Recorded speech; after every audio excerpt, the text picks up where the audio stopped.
What's up, y'all? I'm back at you with day 2 of the If I Could Only Have 3 Guns challenge that was set forth by Hamilton Outdoors. So if y'all hadn't checked the first day of this one, I'll put a little linky up here above. Y'all go check that out if you're interested in it. Basically what this boils down to is Hamilton issued a little challenge, if you will, for whatever the reason, whatever scenario you want to come up with. You could only have 3 guns basically for eternity, for the rest of time, consisting of, and he laid it out with 1 shotgun, 1 rifle, and 1 handgun. That's the stipulations. Now, you know, you run with it all you want, of course, and like y'all saw in my first video, I went with the shotgun, and even I mentioned that if I'm picking 3 only and I've got unlimited run of any 3, it's not going to be a shotgun at all.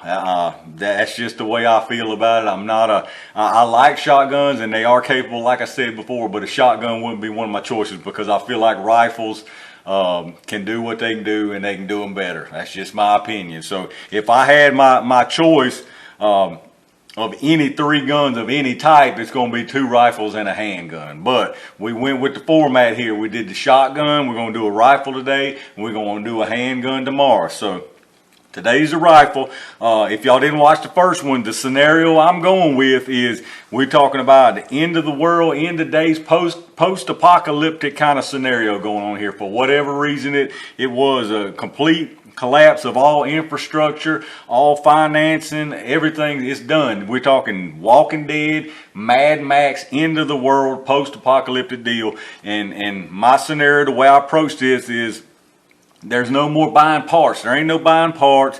There ain't no swapping barrels. There ain't no swapping this. There ain't no adding this. There ain't no adding that. And you know, there ain't no lugging around a weapon that's got 5 or 6 interchangeable barrels. I know people come up with all kind of off the wall stuff. I can go deep into that rabbit hole, but for the fun that I'm doing with it, it's this rifle, how it sets, how it's equipped right now, period. The end. The rifle I'm going to pick is as equipped, how it sets. There ain't no swapping this, swapping that, this and that, and everything else. You know what I'm saying? We can get way far down into that. For this little challenge, I'm sticking with it like it is. So, those of y'all who watched me a while probably already know what I'm picking here. But I want to show you a few examples of something I didn't go with first. So, first thing, I know a lot of y'all mentioned a 22, some type of 22. I'm not picking a 22.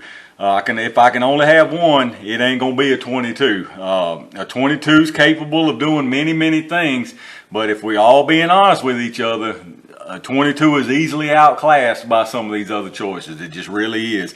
I know there's ammo weight to account for and all this kind of thing, but 22 just ain't it for me. I love my 22s, but 22 ain't it. I mean, I don't know what else to say about a 22 than it ain't it. I mean, it just ain't got the power that I'm wanting to have for all encompassing purposes out of a rifle if I'm only going to ever have to have one more. The 22 LR ain't it. So we're going to put the Ruger 1022 to the side. Now, something else I considered is a large caliber platform, like something like this 308, this AR-10, if you will. This is basically a PA-10, but an AR-10 style of AR. This is a 308 20-inch stainless steel barrel. It's got a big old 4-16 scope on the top of it. Very nice gun, very nice rifle, extremely capable rifle.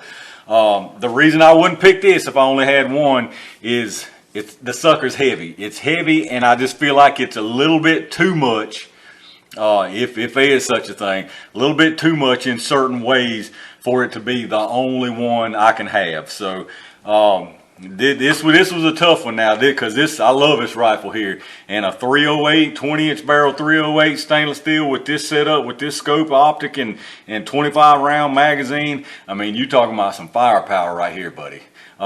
But the main reason for me is portability and maneuverability, as far as it being the only rifle I can have. So that's pretty much what knocked this AR-10 308 out for me. So we're gonna put that one to the side. Obviously, after those two's gone, we're left with the 2 sitting on the table here. Now, like I say, those of y'all who watch me, watch my live streams especially, y'all already know which one. We got an AK-47 and we got an AR here.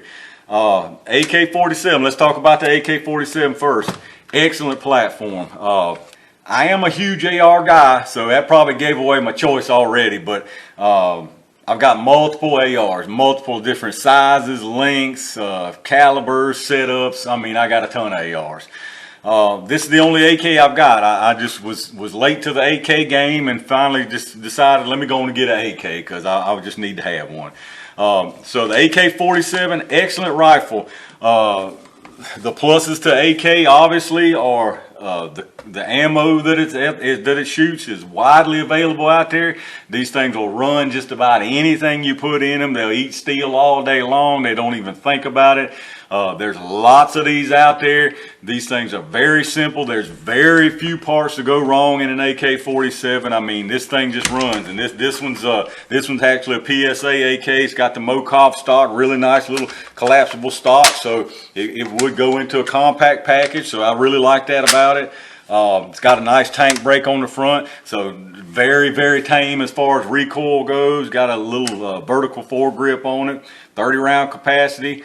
There's really no downsides for me for the AK, to be honest with you. That's some of the positives. As far as negatives, there's not a whole lot of negatives just talking about the AK. Now versus the AR, I'll compare and contrast here, but not a lot of negatives on the AK. It's a tough choice between these two. It's a very tough choice. Some people just prefer the AK, some people prefer the AR. There's very little difference in the capability of these. If we're being realistic, very little differences. This was a very tough choice.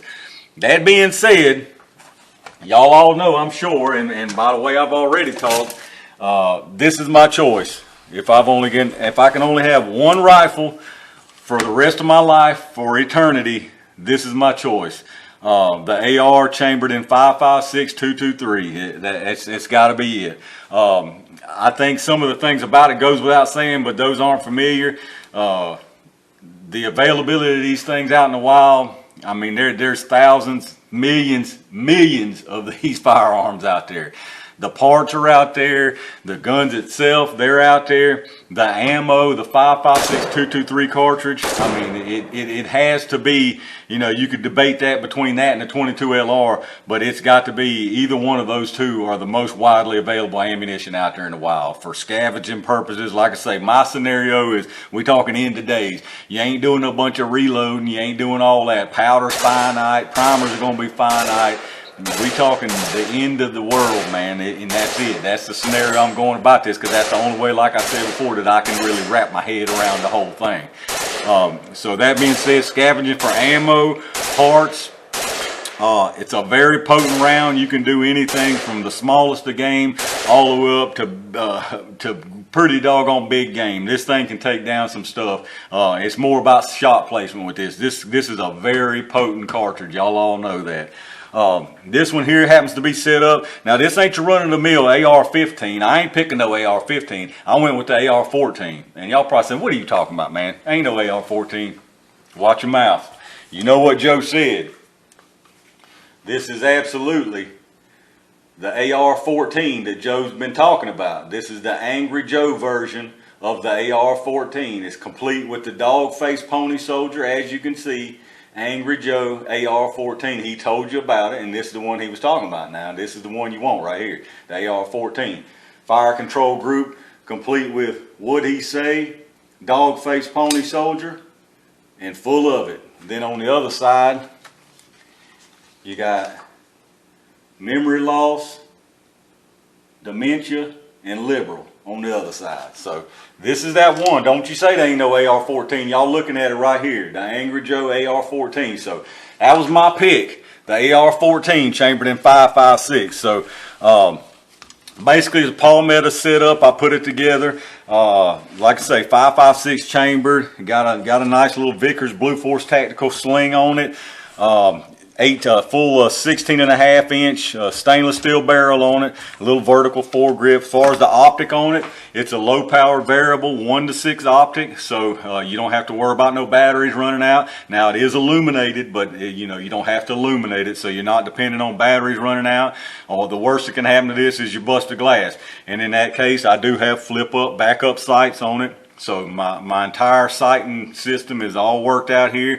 There's nothing to rely on, batteries dying, anything like that. If, like I said, if the optic busts, I'm pulling it off and I've got my backup sights ready to roll right there. So got the sights there, got the, like I say, got a sling, very easy to transport with that, just standard Magpul furniture on it. 30 round capacity, so great capacity on this gun. And for me, this I'm so familiar with these things that I can literally put on a blindfold, completely break this thing down and put it back together from scratch with a blindfold in the dark. No, don't even have to look at it. I'm just so familiar with these. So that's a lot of the pluses on it. Now, like I had mentioned already and in the other video, if I could have my choice of any 3 guns, it would be 2 rifles and a handgun. So one would obviously be this rifle. The second one would be a tough choice. Probably at that point, I would go ahead and throw the Ruger 1022 back in the mix. So if I had to have 3 guns only and I could pick what type, it's going to be these 2 rifles and the handgun I'll be showing y'all tomorrow. The reason I would throw the 1022, even though I had the AK set out here and said it was a tough choice, is because I feel like I'm getting into the redundant area then. If I was to put the AK and the AR and pick them the same, like I said, in my opinion, they're extremely close as far as capability. So I wouldn't want to do the two of the same thing, you know, because there are benefits of this 22 platform. Like I said, the weight's one thing. The availability of the ammo, 7.62 by 39 wouldn't be scarce, but there's no doubt about it, the 22 LR is more plentiful out there in the wild. Thousands, if not millions of these out there in some form or another. The interchangeability is off the charts, not even the Ruger branded, but other branded parts that you may find.